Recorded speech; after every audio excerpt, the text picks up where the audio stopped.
కైలాసవాసుడైన పరమేశ్వరుడు అగ్నిలింగంగా అరుణాచలం రూపంలో భూమి మీద వెలిశాడు. ఆ దివ్య పర్వతం చుట్టూ ఎంతో మంది దేవతలు పరివేష్టించి ఉన్నారు. అరుణగిరి ప్రదక్షిణ చేస్తే జన్మాంతరాల్లో చేసిన పాపాలు కూడా తొలగిపోతాయి. సర్వ తీర్థాలలో స్నానం చేస్తే వచ్చే ఫలితం, సకల యజ్ఞాలు చేసిన ఫలితం లభిస్తాయి. సకల పాపాలు తొలగి సర్వ తపస్సుల ఫలితం లభిస్తుంది.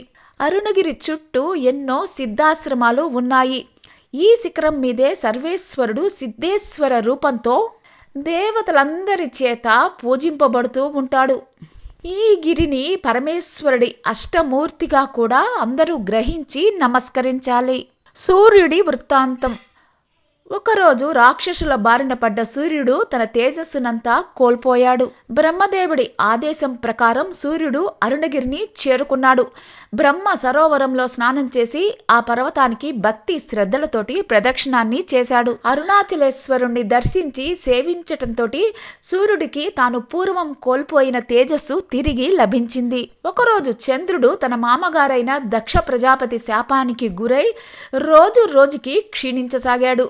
అప్పుడు పరమేశ్వరుడి ప్రబోధాన్ని అనుసరించి అరుణగిరిని శ్రద్ధగా ప్రదక్షిణ చేసి తిరిగి తన పూర్వ రూపాన్ని పొందాడు.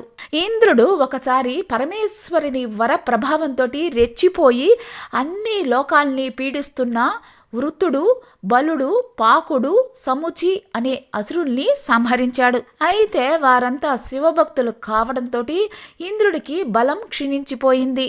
శంకరుడి బోధతోటి ఇంద్రుడు అరుణాచలానికి భక్తితోటి ప్రదక్షిణలు చేశాడు. అలా చేయటం ద్వారా ఇంద్రుడు తన పాపాలను పోగొట్టుకుని అశ్వమేధ యాగాన్ని నిర్వహించి తిరిగి తన ఇంద్ర పదవిని పొందాడు. స్వామి సేవ కోసం 100 మంది అప్సరసల్ని ఇంద్రుడు నియమించాడు.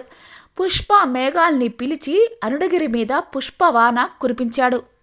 తర్వాతి కాలంలో శివుడి ఆజ్ఞను అనుసరించి ఆదిశేషుడు కూడా అరుణాచలాన్ని సేవించి కామరూప శక్తిని పొందాడు. ఆయన దయ వల్లనే భూమండలాన్ని మొత్తం మోయగలిగే శక్తిని సంపాదించాడు. ఇంకా ఎంతోమంది నాగులు, సిద్ధులు, గంధర్వులు, అప్సర గణాలు, దిక్పాలకులు అరుణగిరిని సేవించి అరుణాచలేశ్వరుణ్ణి దర్శించి తమ తమ కోరికల్ని సాధించుకున్నారు. పూర్వం దక్షయజ్ఞ విధ్వంసం జరిగినప్పుడు పరమేశ్వరుడి ద్వారా దేవతల శరీర అంగాలన్నీ ధ్వంసమయ్యాయి. అప్పుడు దేవతలంతా అరుణాచలాన్ని ఆశ్రయించి తిరిగి తమ శక్తిని, ధ్వంసమైన తమ అంగాల్ని తిరిగి పొందారు.